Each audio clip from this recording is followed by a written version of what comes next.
What's going down YouTube? It's your boy the Fourth Ken and I'm back with another video. Today I got a crazy transformation on my boy Tico. Now he told me he wanted to cut all his dreads off and get some curls. So that's what we about to do. We're gonna jump straight into it and just start snipping away.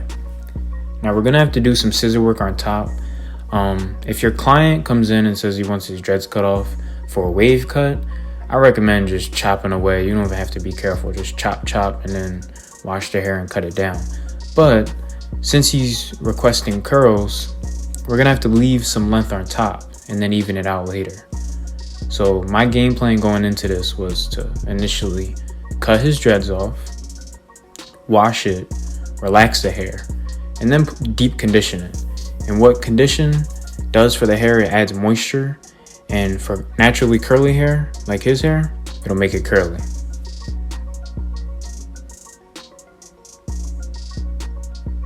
And whenever you're cutting someone's hair with dreads off, you always want to wash it more than once. Now in the footage that I have in this video, it only shows that I washed it and conditioned it once, but trust me, I did it I think I washed it 2 or 3 times and conditioned it twice, just to really ensure that the hair is clean and healthy, because his hair was locked up for a long time. I'm not sure how long he was growing it, but it was locked up for a while. And right now I'm just cutting like the beginning of the dreads.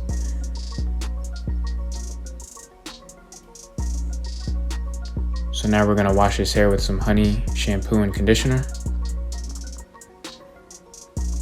And these are just the highlighted clips. The clip was too long, so I had to chop it up. So right here is where I add the conditioner. And with conditioner, you wanna activate it with water. So I activated it and then it started getting foamy. And that's when you can tell it's really starting to get into the scalp.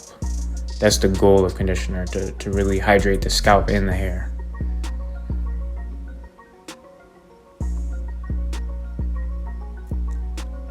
And right here, we're gonna apply some water and get started on our scissor work. Same thing with this clip. The clips were too long. Tried to chop it up fast. So right now we're sectioning off his hair. And I edited out the part where I did the other side because my hand was in the way. But basically we're evening it out. We're doing some textbook scissor work. And basically we're not scissoring the bottom of his head because that's already short. He basically had an undercut and he woofed it out for this video because he wanted curls all around. So that's the goal here. We're just evening it out. And after you cut it, you want to add some type of curling cream. A lot of barbers would do this after the cut, but I chose to get it out the way before I really started to taper and stuff. But notice how I'm not rubbing it on his hairline to make it greasy. But the good thing about that product is it's really not greasy. I really like it. It's like some type of curling cream. And right now we're just using a blow dryer, the diffuser. And you want to use this with curly headed people just because it dries their hair better than using a blow dryer. A blow dryer can make it all frizzy.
So right here, we're gonna get started on our taper, and he requested a low taper with his C-cups. So to start out the taper, I used a 5 guard to really clear out some bulk. And what this is doing is laying the foundation, the base for the taper. And now we have our liners, and we're making that guideline below his ear. You don't want to take the low taper up too high.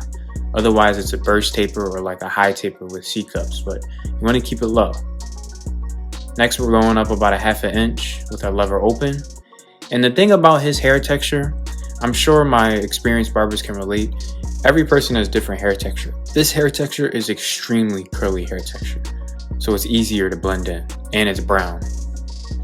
Next, we took our 1 guard and went up about a full inch and then dropped down and closed our lever.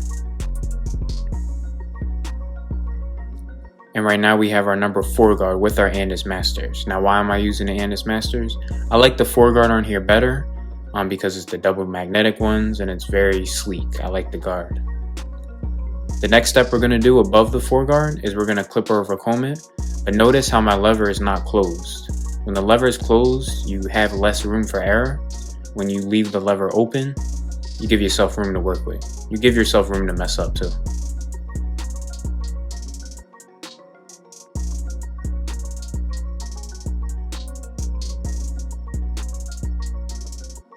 And a clipper over combing can be a time saver.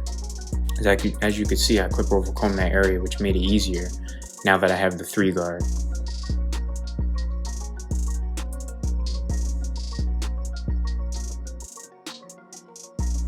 Make sure you use your 3 guard, it's very important.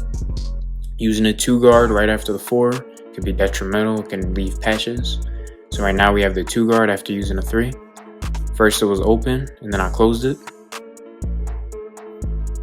But yeah, his hair texture is extremely curly. Notice the area around his ear, how it's already curling up. Plus that curling cream and the conditioner works wonders. Now we have our 1.5 guard. And notice how I'm using the right corner of the blade because it's a low taper. If it was a high taper, I could use the full blade. But since I'm working in that area and I'm not left-handed, you want to use that right corner of the blade.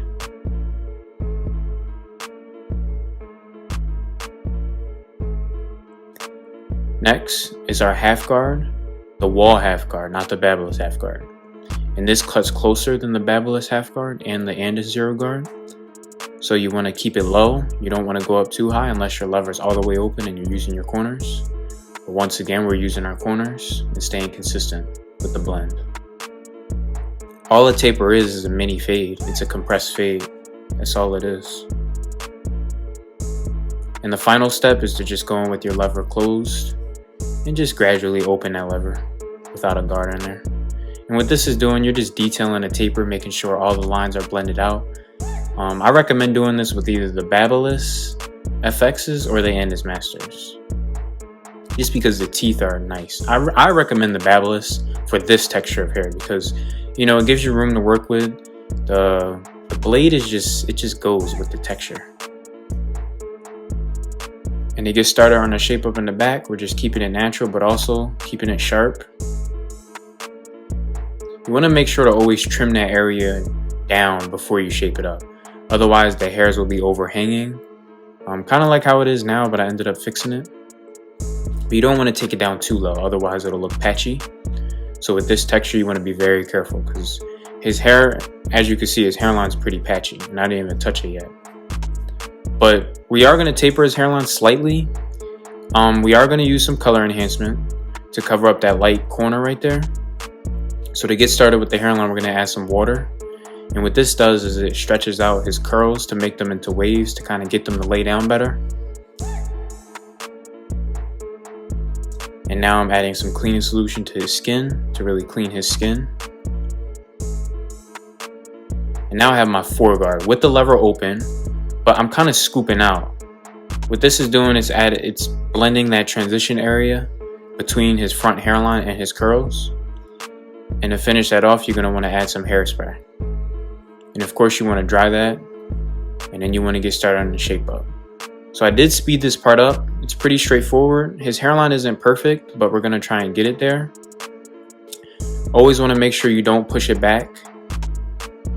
Every haircut is a pushback though, so you're going to have to push it back to a healthy extent, but you don't want to go back too far past his natural hair growth.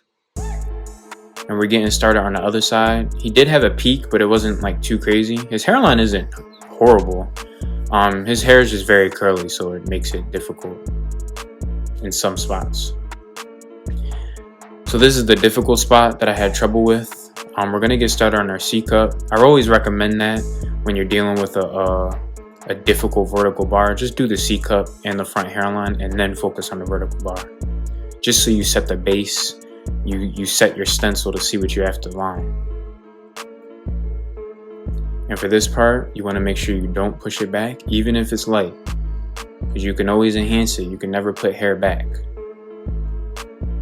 And we're doing the other side. And this is before color, so you can see it's still sharp. And also, when you're shaping someone up with brown hair, you have to accept that it's not going to be as sharp than someone with black hair. It's just the fact of the matter. Darker hair seems sharper. So now we're enhancing it with our color enhancement.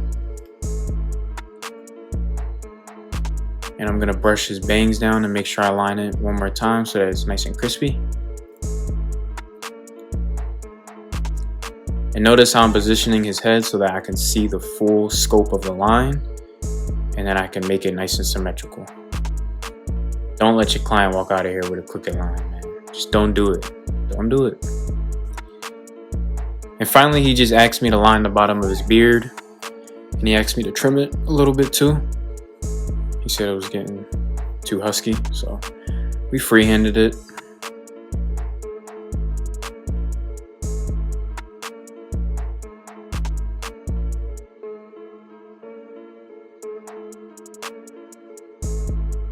Now we're detailing the back of the fade. So this is how my client came in. He was looking rough, man. And this is how he's leaving. Make sure you like, comment, subscribe. Make sure you guys follow my Instagram at The4thKen. And it's The4thKen, and I'm out. Peace.